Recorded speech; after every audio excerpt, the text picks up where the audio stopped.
You guys have put out such a mix of, I mean, you've released singles, EPs, LPs. Do you think EPs are going to be the way you're going to continue to release? I prefer making albums as much as they don't sell and people don't want them, and you're probably better off just releasing singles and keeping people interested consistently. I love the process of making an album. I think it's a dying art.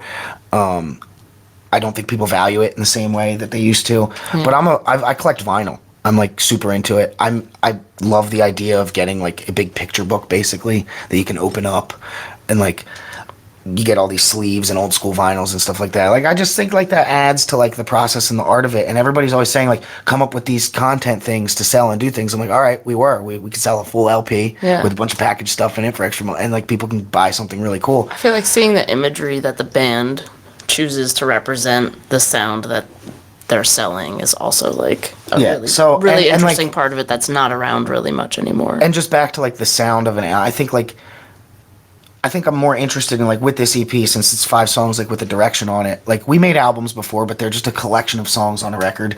I really want to like try to make it out, like, you know, not obviously not this good, like Dark Side of the Moon's like the greatest record of all time, but just like the art of album making is like one of the coolest things in the world, and I don't think people focus on it as much anymore. Yeah, like have it be conceptual and tell us. The singles are important and everything, but I just think those deep track cuts that like there's not as much of anymore. And sometimes like they're not as impressive on a record. Like sometimes it feels like a record's like an attempt of 8 singles and you're like maybe one of them will get through.